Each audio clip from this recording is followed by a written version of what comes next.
When a bishop receives news of an alleged sex abuse case, some may be surprised to know there is a process when handling the case.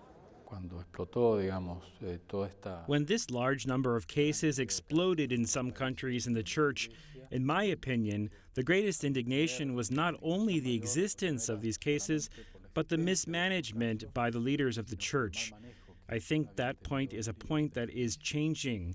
Today, there are some clear rules about what a bishop or religious superior must do when he receives a complaint from a victim. When a bishop receives that accusation, he's going to do everything he can to make himself or his staff available to receive the alleged victim's story and denunciation of the cleric, the priest or deacon, or maybe even a bishop.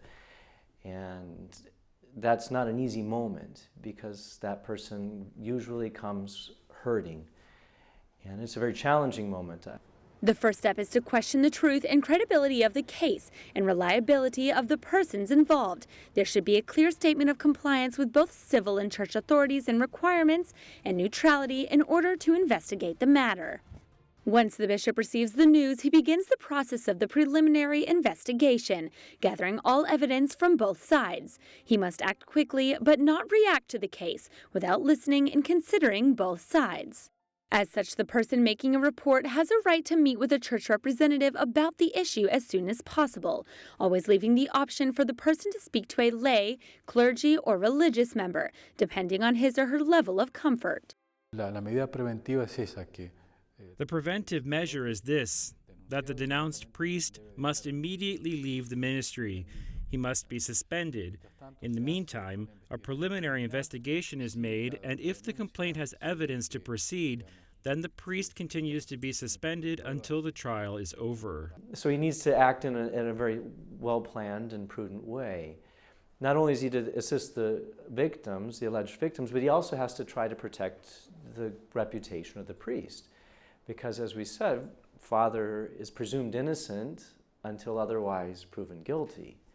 Once the bishop has gathered the evidence, the case is sent to Rome to the Congregation of the Doctrine of the Faith, who then gives the bishop direction on the process to be taken. This could include a judicial or administrative process. The congregation studies details like when the crime was committed and the age of the victim when the abuse took place, considering the ecclesiastical laws regarding the age of minors and the type of offense committed.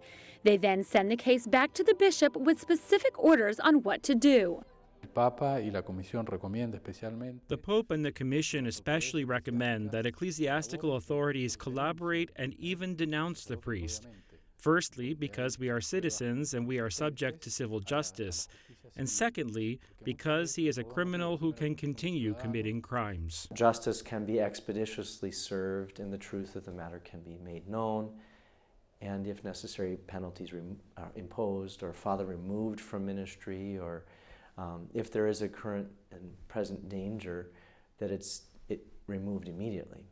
The whole process varies case by case, but the church's goal is to carefully study the case to discover the truth and help the alleged victim and their families find protection, healing, and reconciliation.